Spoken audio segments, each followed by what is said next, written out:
Bibihira na ngayon ang biyaya ng karagatan na magsama sa biyaya ng kalupaan. Sa itsura pa lang kasi ng pagkakaluto, aakalain mong mamahaling ulam. Yan o.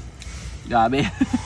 Magandang araw po, Kadventure. Sa video nga po na ito ay ituturo ko sa inyo paano magluto nitong masarap na ulam. At sa puntong ito nga po, Kadventure, ay inihanda ko na nga po yung mga kasangkapan natin sa pagluluto nitong ating espesyal na putahe ngayon. Una nga po, Kadventure, ay inilagay ko na yung mga kalabasa dito sa ating gata ng nyog. At ang pinaka-espesyal nga po, dahon ng sangig. Kapag nagluluto ka ng ginataan, wag na wag mo itong kalimutan na ilagay.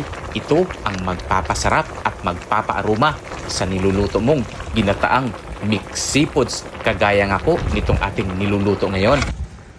Tika lang, Ka-Adventure, ituturo ko nga po sa inyo ang mura at kumpletong school supplies ngayong pasukan. Bumisita lang po kayo sa G&G Enterprises, located yan sa Sorbito Street, Masbate City, harap lang po ng Metrobank. Wholesale at retail din po sila sa iba't iba pang mga items. So yun mga Ka-Adventure, luto na yung ating ginataang kalabasa with seafoods. Meron tayong alimasag, meron ding ang tawag nito, bro? Tahong. So tikman na natin yung ating masarap na niluto na ginataan.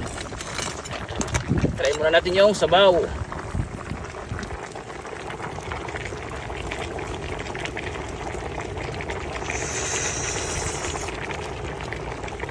Manamis-namis. Grabe. Super sarap. Isa pa.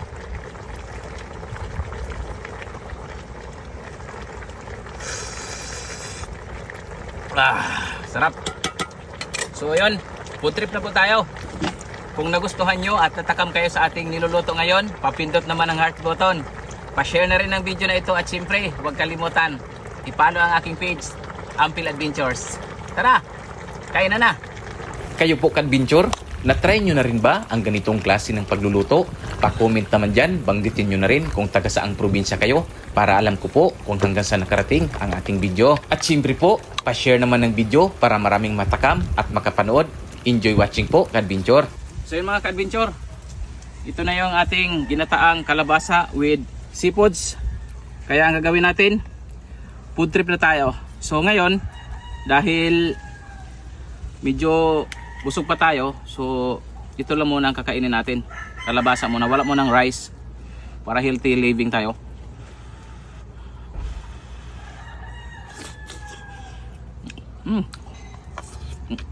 Manamis namin. Grabing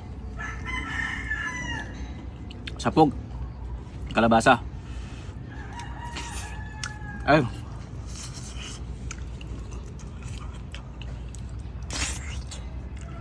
Tapos ito na yung alimasag. Yan grabe.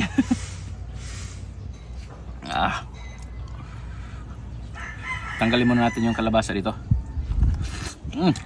Anghang.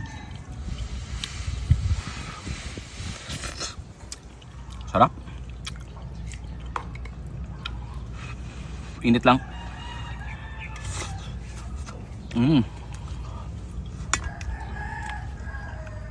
Limasag. Buksan natin. Yan. Sarap.